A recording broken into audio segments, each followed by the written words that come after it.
Hi, I'm Juliana. Most people call me Jules, except my sister Vanessa, who insists on using my full name like we're characters in some period drama. I never thought I'd be telling a story about betrayal, especially one where my own sister is the villain. But here we are. Jules, are you sure you don't want me to stay at the hospital with you tomorrow? Marcus asked, helping me organize my medication schedule for after the surgery. I can reschedule my client meeting.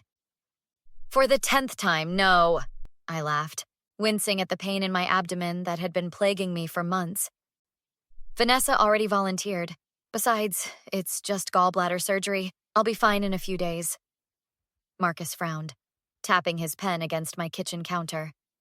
Your sister isn't exactly reliable. Remember your birthday dinner last month? She was only 45 minutes late, I defended, though I knew it was part of a pattern. And she did bring that amazing cake. That she put on your credit card, Marcus muttered. I saw the receipt in the bag. I waved him off. She paid me back. Eventually. Look, she's family. Who else would drop everything for a boring hospital stay? Me? Your best friend for 12 years? Marcus raised an eyebrow. I don't trust her, Jules. Something about the way she was asking about your recovery time yesterday felt off. You're overthinking it, I said, sliding my wallet into my overnight bag. She's just being thorough. Actually, she offered to handle my bills while I'm recovering. Marcus stood up straight. Tell me you didn't give her access to your accounts. Of course not, I said. I'm not that naive. But she will be watching my place, so I left my backup credit card in the drawer for emergencies. The one with the high limit I never use. Marcus gave me a look that I would later recognize as prophetic concern. Just promise me you'll check your statements when you're back on your feet. Yes, Dad, I teased. The surgery went fine, but recovery was harder than expected. I spent 4 days in a painkiller haze, with Vanessa making sporadic appearances. On day 5, my phone rang while Vanessa was supposedly out getting my prescriptions refilled. Miss Juliana Foster? A professional voice inquired. Yes, that's me, I answered groggily. This is Denise from Capital One Fraud Prevention. We've noticed some unusual activity on your account and wanted to verify these transactions. I sat up slowly, wincing. What transactions? There are several charges from the past 3 days. $3,200 at Luxury Resorts Miami, $1,800 at Designer Outlet Chicago, and approximately $900 in airfare charges. Can you confirm these are authorized? My heart pounded. No, absolutely not. I've been in the hospital recovering from surgery. I see. Denise's voice turned sympathetic. There's also a second card on your account showing similar patterns. Multiple restaurant charges exceeding $200 each, boutique purchases, and a spa package totaling $780. My backup card, the one in my drawer. Where exactly were these charges made? I asked, though I already knew the answer. Most appear to be in Miami, with some online purchases shipping to a V. Foster. Is this individual authorized on your account? No, I whispered. That's my sister. When the call ended, I pulled out my laptop with shaking hands and logged into my bank accounts. The evidence was undeniable. While I lay recovering from surgery, Vanessa had taken both my credit cards and charged over $10,000 for what appeared to be a luxury vacation with her boyfriend Leo. My phone buzzed with a text from Vanessa. Pharmacy line so long. Be back later. Need anything else? I took a screenshot of my credit card statement and sent it as my reply. 3 dots appeared, disappeared, and appeared again. Finally, I can explain everything. She seriously tried to say it was a misunderstanding? Marcus paced my living room, his face flushed with anger. That she thought you wouldn't mind if she borrowed your cards for a little break because she's been so stressed taking care of you? I nodded, staring at my phone where Vanessa's text messages cycled between excuses, promises to pay me back, and guilt trips about how I always had it easier than her. She's been taking care of me? She's barely been here, and now I know why. She's been in Miami with Leo, charging thousands to my cards. I winced as I shifted positions on the couch. The credit card company said they can start a fraud investigation. but they need a police report. So file one? Marcus said immediately. Against my own sister? Yes, against your own sister who stole from you while you were literally cut open on an operating table. Marcus knelt beside me. Jules, this isn't a misunderstanding. It's theft, identity fraud, and honestly, it's monstrous. My phone rang. Leo. I put it on speaker. Juliana, you need to calm down and listen, he started, his voice carrying that condescending tone I'd always disliked. Vanessa made a mistake, but you're blowing this way out of proportion. A $10,000 mistake using my credit cards while I was in surgery? That's quite a whoopsie, Leo, I replied. Look, we've all done things we regret. Vanessa's been under tremendous pressure at work, and, Marcus interjected, so she committed felony credit card fraud. Interesting coping mechanism. This isn't your business, Marcus, Leo snapped. It became my business when Jules called me crying because her sister emptied her accounts while she can barely walk to the bathroom alone, Marcus fired back. She's not alone. We came back as soon as we heard about the complications with her surgery, Leo said. I froze. Complications? I called Vanessa yesterday and told her everything went fine, just that recovery was painful. There was silence on the line. Leo, I said slowly, you weren't supposed to be in Miami until next week for your work conference. That's what Vanessa told me. Did you both plan this trip using my cards? More silence then. It wasn't like that. Vanessa said you offered to help because you knew we needed a break. I never said that, I shouted, then clutched my side in pain. Hang up, Jules, Marcus said, taking the phone. Leo, tell Vanessa she has 24 hours to return every cent, or we're going to the police. And don't bother coming back to the apartment. I'm changing the locks. After he hung up, I called the bank again, speaking with a fraud specialist named Keith. Given the circumstances, Miss Foster, I'd recommend filing a police report, Keith advised after hearing my situation. With family fraud, documentation is crucial. Even if she's my sister? I asked weakly. Unfortunately, family fraud is extremely common, Keith explained. Without formal charges, it's harder to dispute the transactions, especially since she had physical access to your cards. After hanging up, Marcus looked at me intently. I know someone who can help us build a solid case. My cousin Reyes is a detective with financial crimes. Let me call her. 2 hours later, Detective Elena Reyes sat in my living room, her notebook open as I showed her the evidence. Text messages, transaction records, and timeline. The fact that this occurred while you were hospitalized makes it particularly egregious, Detective Reyes said, her voice professional but kind. Family fraud cases are difficult emotionally, but legally quite straightforward when the evidence is this clear. What will happen to Vanessa? I asked. That depends on several factors. Whether she returns the money, her prior record, and ultimately, whether you want to press charges, Detective Reyes explained. But first, let's gather all the evidence and file the report. As Detective Reyes prepared to leave, she turned to me. Be prepared. Once we file this report, Vanessa will likely realize the seriousness of the situation. Family members often react desperately when they see real consequences approaching. Are you ready for that?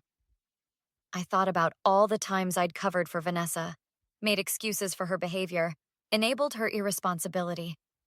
Yes, I said firmly. I'm ready. The confrontation happened sooner than expected.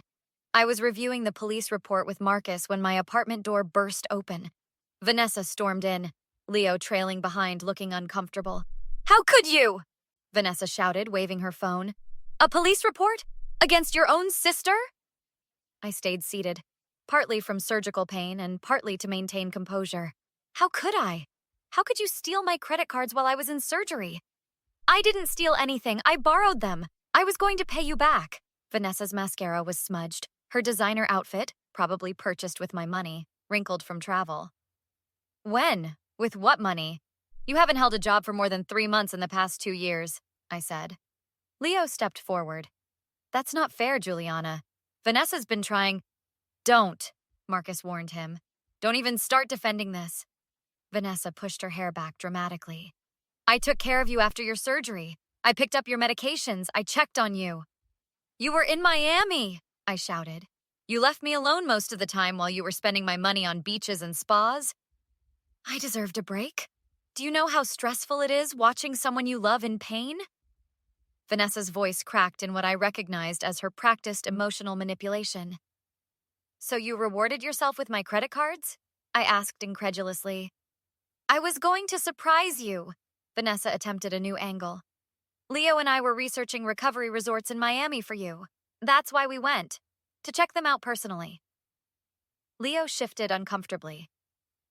Vanessa, Is that why you charged spa treatments and designer clothes? For my recovery? I pulled out my phone and read from my statement. Somehow I don't think Luxury Swimwear Boutique was for my gallbladder recovery. Vanessa's facade cracked. Fine. Yes, I took your cards, but you've always had everything handed to you. The good job, the nice apartment, mom and dad's approval. What about me? Don't I deserve nice things too? Not at my expense. I stood up, ignoring the pain. Not by stealing from me when I'm at my most vulnerable. I'm sorry, okay? Tears streamed down Vanessa's face. I made a mistake. I got carried away. I'll pay you back, every cent, I promise. With what money, Vanessa? I asked tiredly. I'll get a job. A good one this time. Please, Juliana, don't do this. If this goes on my record, I'll never get hired anywhere decent. You're ruining my life over a mistake. Leo finally spoke up. Juliana, please. Vanessa loves you. We both feel terrible about this. What if we work out a payment plan? I can contribute too. I looked between them, my sister's tearful face, Leo's pleading expression, and felt a coldness settle over me. No, I said firmly. This wasn't a mistake. It was a calculated decision. You waited until I was in surgery to take my cards. You created a cover story about taking care of me while you were actually in Miami. You charged over $10,000 knowing I'd be too incapacitated to check my accounts immediately. Juliana, please. I'm your sister. Your family. Vanessa grabbed my hands. I'm begging you. I'll do anything. I'll pay it all back. I'll move in and take care of you properly. I pulled my hands away. The police report is already filed. The fraud investigation has begun. I'm pressing charges. Vanessa's face transformed from pleading to rage in an instant. You self-righteous bitch! After everything I've done for you. Fine, go ahead. But don't think this ends here. You'll regret this, Juliana. Family is supposed to forgive each other. She stepped toward me aggressively, finger pointed at my face. You think you're so perfect? Everyone will know what a vindictive, heartless person you really are when I'm done. Marcus moved between us. That sounds like a threat, Vanessa. Want to make it in front of witnesses, one of whom is a police detective's family member? Leo grabbed Vanessa's arm. We're leaving, now. As he dragged her toward the door, Vanessa turned back. This isn't over. You'll drop these charges if you know what's good for you. The door slammed behind them, leaving a ringing silence. Well, Marcus said finally, I think we can add witness intimidation to the charges now. 3 months later, I sat in the courthouse with Marcus as Vanessa's case concluded. The evidence had been overwhelming. Security footage, text messages, and social media posts showing her flaunting her Miami trip. Leo had cooperated with investigators, providing testimony in exchange for reduced charges. After the judge announced the sentencing, restitution payments, financial counseling, and community service, Vanessa approached me. Juliana, she said softly, I'm so sorry. The counseling has helped me recognize my issues with entitlement. When I finish the payments, maybe we could rebuild our relationship? I miss my sister. I met her gaze steadily. I expect you to fulfill your court obligations completely. Of course, Vanessa nodded eagerly.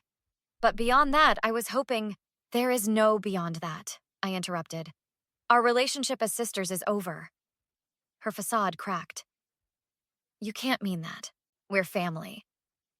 Family doesn't steal from each other during medical emergencies, I replied evenly. The sister I thought I had doesn't exist. People make mistakes. I'm trying to make amends. The old Vanessa emerged, demanding forgiveness rather than earning it. Your amends are court-ordered, not voluntary, I pointed out. I don't owe you forgiveness or another chance. I wish you well, but from a distance. So that's it? 28 years of sisterhood thrown away? Her voice rose. You threw it away, not me. I'm just acknowledging what's already broken. I stepped back. Goodbye, Vanessa. Later that evening, Marcus and I sat on my balcony watching the sunset.